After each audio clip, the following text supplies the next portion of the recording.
Hey everybody, welcome to Monday, a very special Monday because it's a new start of a new segment called Manly Mondays, based on last week and your feedback. You may find the frame rate on this video choppy, but this is the only OBS setting I could find that didn't have ridiculously annoying lag.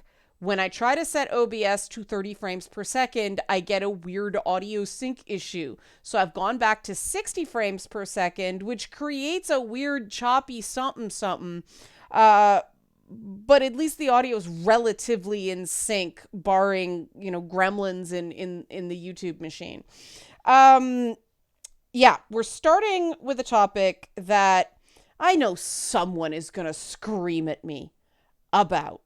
I'm willing to take the hit because I can handle it. Other people are in a more sensitive state, and it may be harder for them. So I'm willing to take some hits on this one. That is not the same as feeling expendable.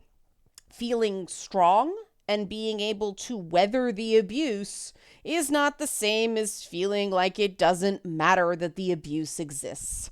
And this is where we begin talking about the thorny topic of male expendability and male disposability. And if you like this sort of content, help support this channel. Become a monthly patron. Patreon.com/Leanna K for monthly support, or buy a Leanna Care session for somebody who can really use it and can't afford it.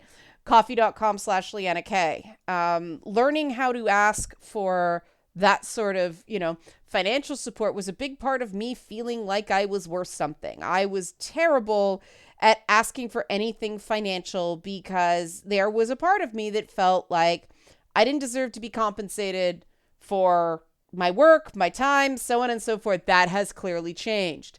And part of learning that I was worth something was doing YouTube and having to ask for this stuff. I used to be terrible at it for various reasons that we may get into, at least indirectly, in this video. But I want to circle back because Leanna, you're talking about yourself. Well, I have to come at these videos from a place of empathy. And that means, in part, cognitive empathy, putting myself in other people's situations. And because one of the things that the whole idea of male expendability or disposable male syndrome bogs down in is the idea of whether or not it is real. And I think that's, I don't know if that's terribly productive. I am going to get into, in a bit, some of the social factors that create the things that people observe, because I think understanding it is part of shaking off the internalization of this state. But I don't care whether someone thinks it's real or not real, or what it's a product of, or what it's called, or where it comes from. What I care about is that there are people that believe the world does not care if they live or die. And the world is not a sentient being. Other people around people are the things that give people the sense that people in their lives care about them and want them around, or the opposite feeling.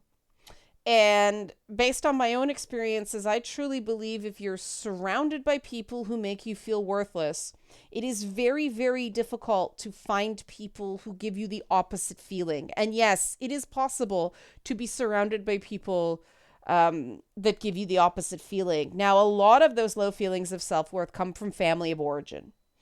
And it is something, it is a different phenomenon for people who come from the working classes than people who come from more wealthy backgrounds. There are unique forms of abuse in wealthy backgrounds that are real, but that's not what we're dealing with today, because historically, the idea of expendability is people from the working classes, the people that couldn't figure out ways to, for instance, dodge the draft with some sort of medical exception. Now, people think this is something that only impacts working class men. It really doesn't. There's a lot of stuff throughout history where working class women were treated as disposable as well. A shining example of it, and this is just one example, the fact that women were given work in companies that painted watch faces, glow in the dark watch faces. Well, the paint that was used to make the watch faces that only, people of a certain means could afford, well, those paints were radioactive, and they let these women actually lick the brush to create a finer point on the brush, knowing these paints had dangerous chemicals. They just did not give a damn. During the industrialization of the UK and America, the idea that the short-term benefits of the job overwhelmed the fact that the job was dangerous and bad for you affected both men and women of the working classes. So, working class expendability may be a better way of describing it than male expendability. You know what? For the purposes of this video, I don't give a damn. These classifications are a starting point for people moving beyond these states. And ultimately, this is about the individual and having the individual be their best self.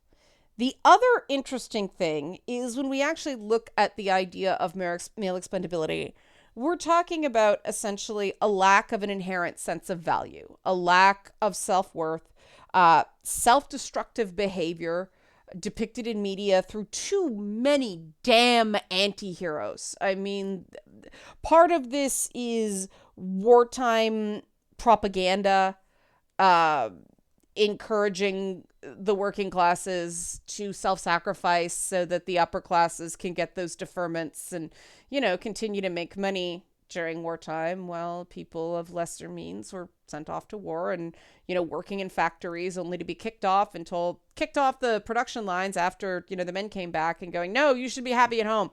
See what I mean? There's a give and take for everything. And so this class warfare, this gender struggle, this gender trouble, as Judith Butler called it, is really part of the same issue, the same encouraging people to destroy each other instead of coming together in understanding so that people can feel uplifted and supported and better.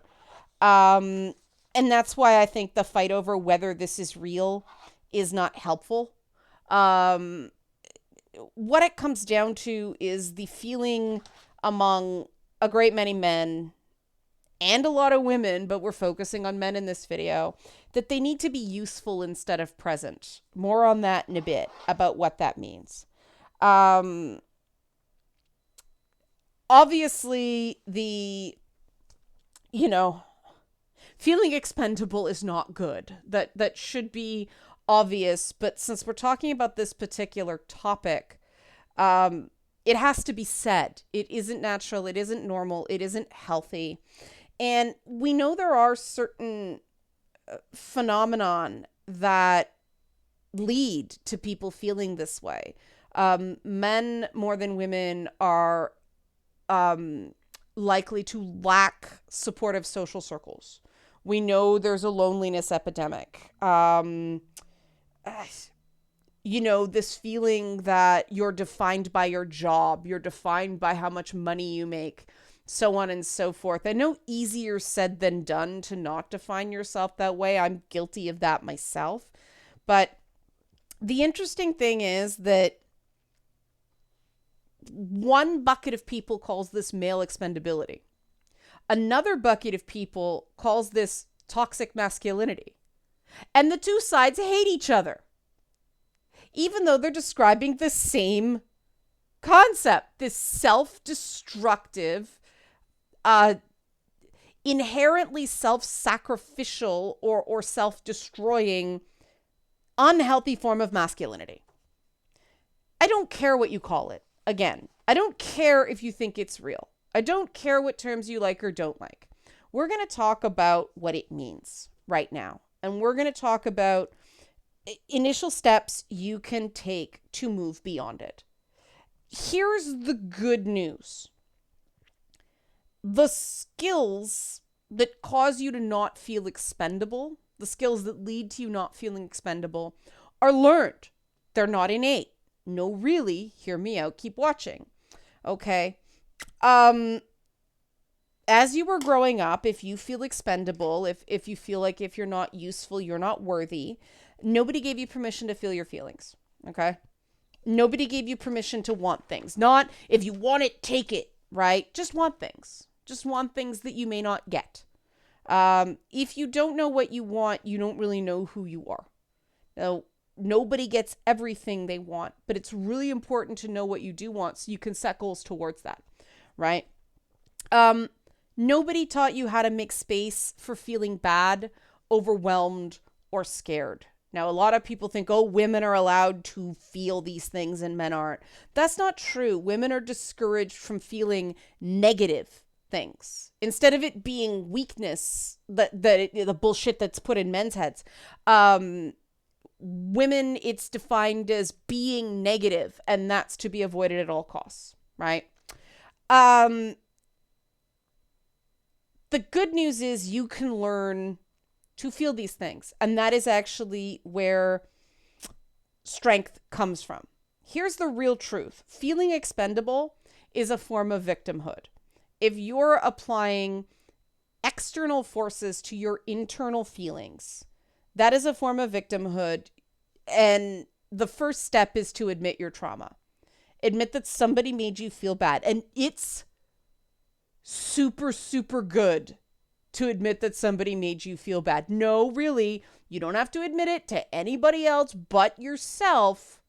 But it's very, very important to recognize when something hurts you, scares you, angers you, so on and so forth. Why? Because if you can't identify those moments, you have no boundaries. You have no personal boundaries.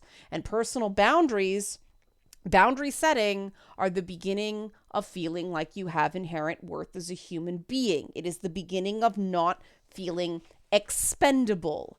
Fungibility, viability, these are all markers of objectification officially by the official classification system, meaning that, when you feel expendable, you feel interchangeable with all the other cannon fodder out there, and you believe that people have the ability and the capability and the right to violate your person. That's what expendability means, right? These are all terminologies developed under feminist criticism. And this is what's interesting about this whole divide. The whole dichotomy, the whole ridiculous false dimorphism of individual experience has really prevented us from talking to each other. Because the assumption is that all media for a very long time was inherently male focused. White WSCM focused, white, straight, cisgendered males.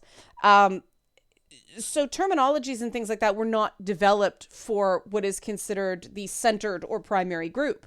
So feminist criticism developed tools. Wokeness, the original idea of Black consciousness, developed tools and terminologies. LGBTQ plus, queer studies developed terminologies. And yet there's this weird donut around the center. The idea of, well, white, straight, cisgender males don't need these tools. Here's the thing. In terms of mindset, in terms of these things that are general constructs of masculinity, it doesn't matter whether you're transgender or cisgender. It doesn't really matter if you're gay or straight. If you identify as male, you internalize these ideas of masculinity, and it may manifest differently based on race, creed, color, sexual orientation, gender identity, so on and so forth. But there is this construct called masculinity, and part of that is, the whole women and children first thing, which has had, some would say, reasons for perpetuation of the species, one man can have children with multiple women, therefore that whole thing. We're not getting into this today because that's a history lesson. That's not helpful for what you do about it.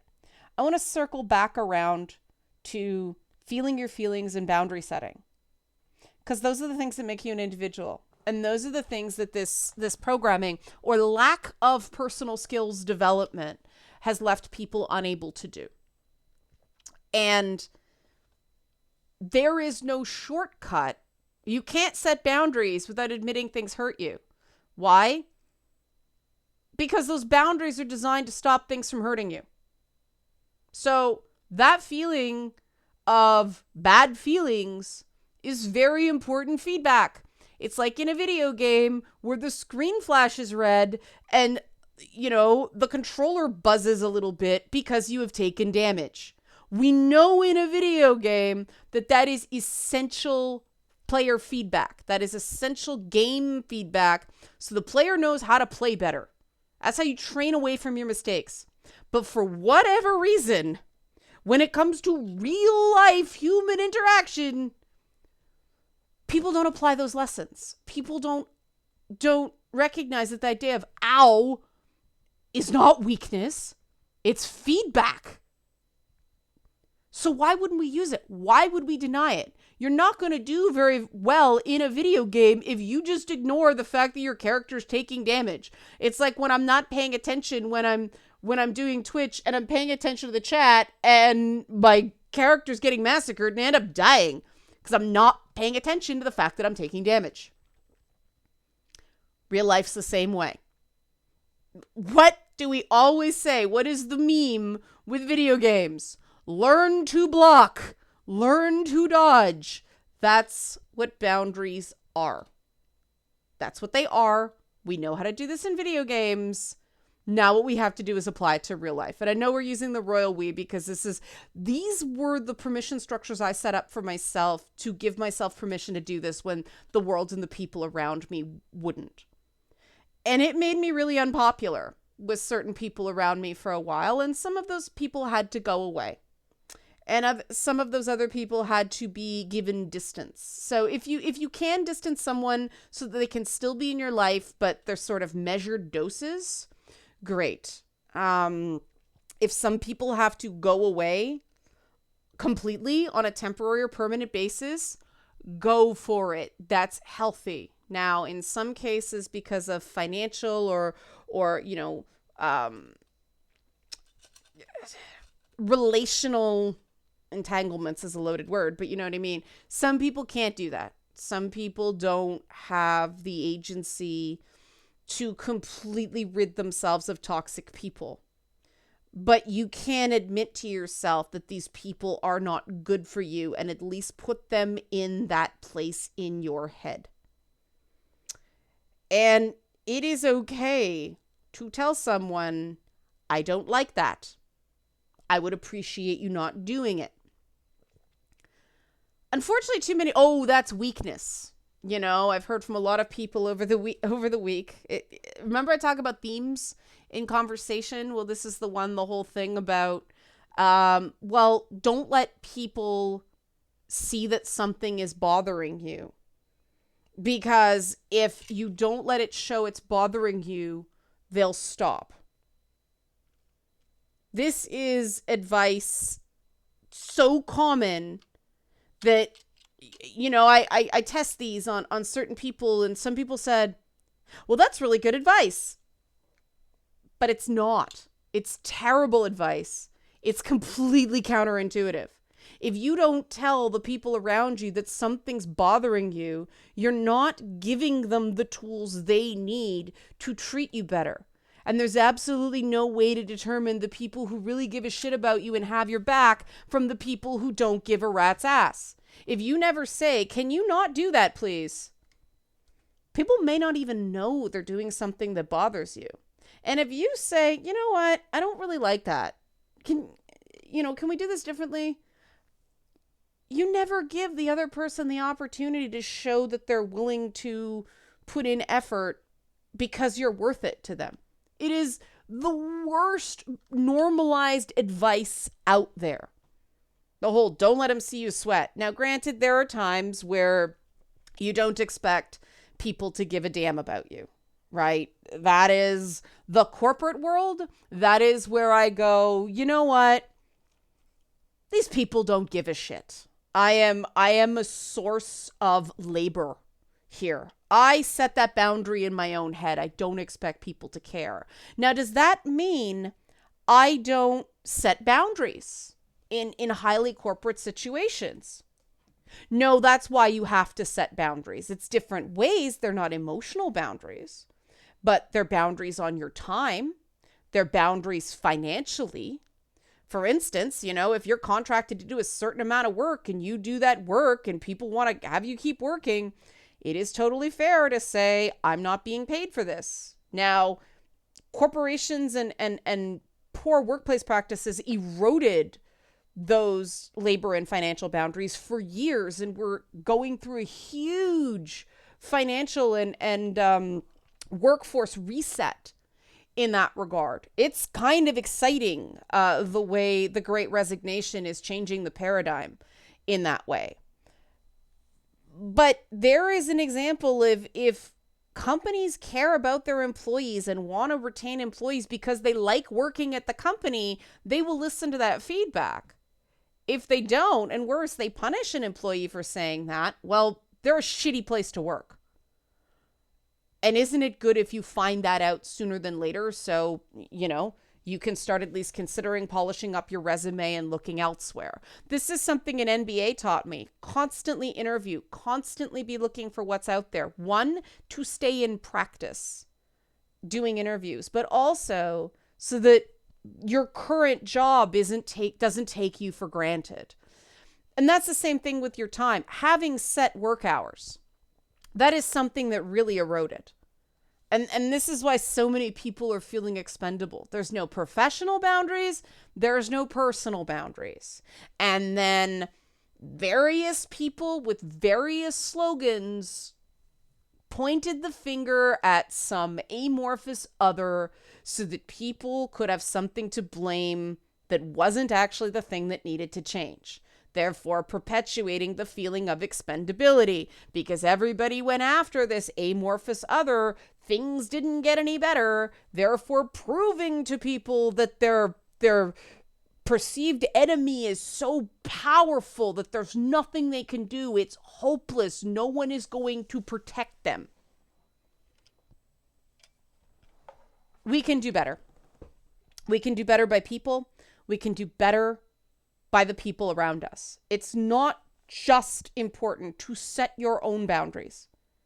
It's also very important to inquire after, validate, and respect the boundaries of the other people in your life.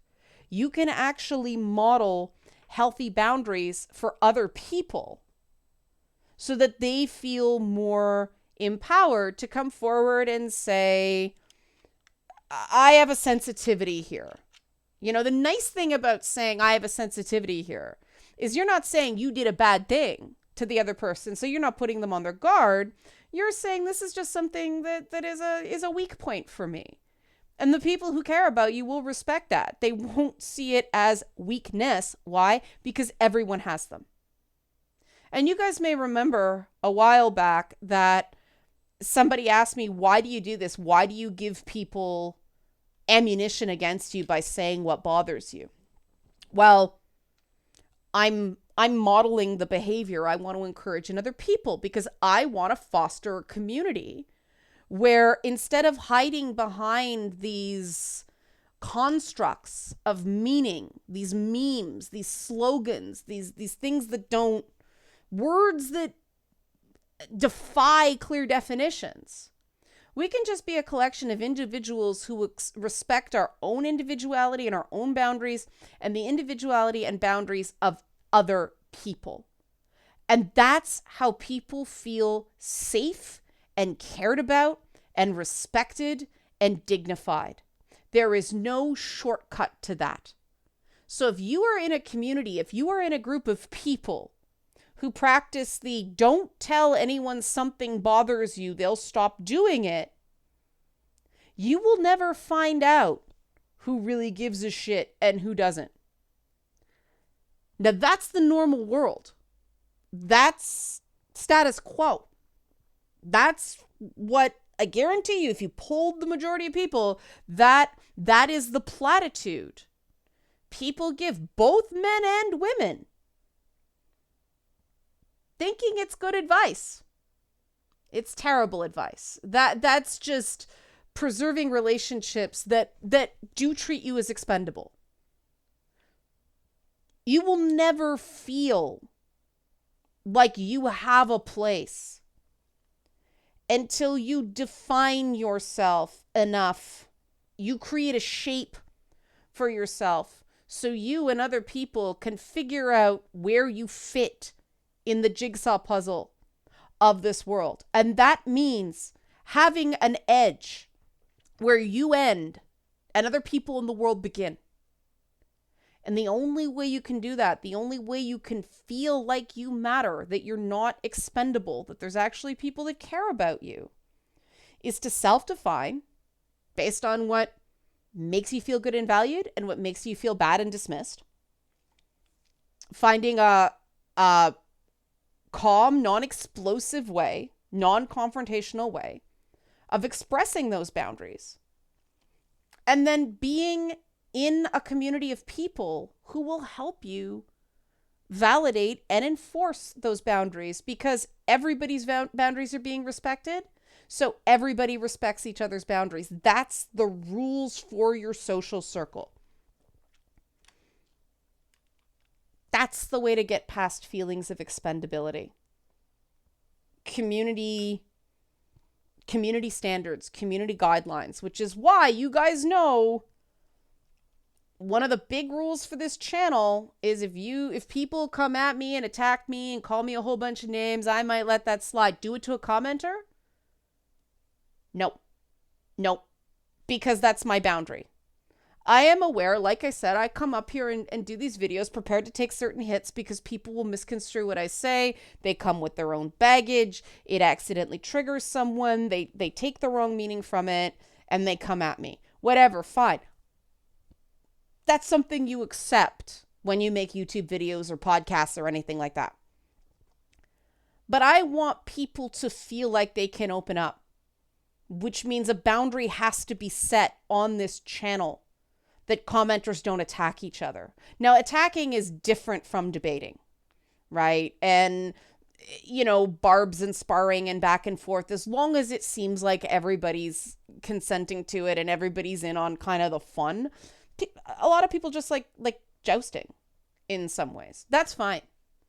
But when someone's just attacking people, just comment spamming, or when I see somebody go, hey man, not cool, and someone persists, no.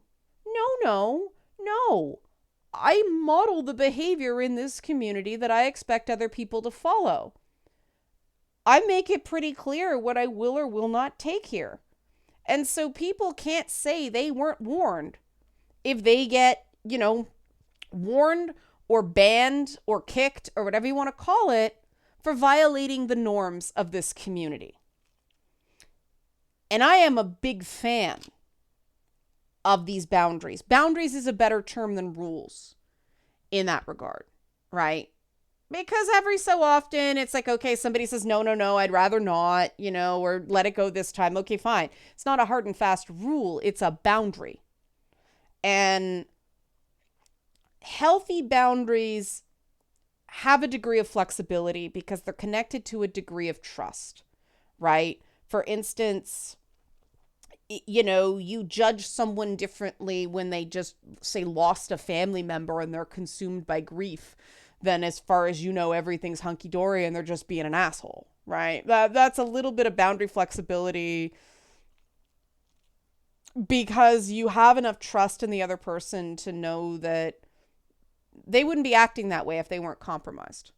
Now, if they start taking that for granted, either you have to reassert the boundary or this person has changed and you can no longer trust them. These are important things to know because boundaries are the way you get and maintain high quality people in your life and high quality socialization and relationships, which means you feel valued, you don't feel lonely, you feel like you have a support system, and you stop feeling expendable. Right? All right, there's our first Manly Mondays. If you like this content, help support this channel. Become a monthly patron. Patreon.com/Leanna K, monthly support, or buy a Leanna Care session for someone who can use it but can't afford it. Coffee.com/Leanna K, because we don't judge people by how much money they make here. Thanks for watching.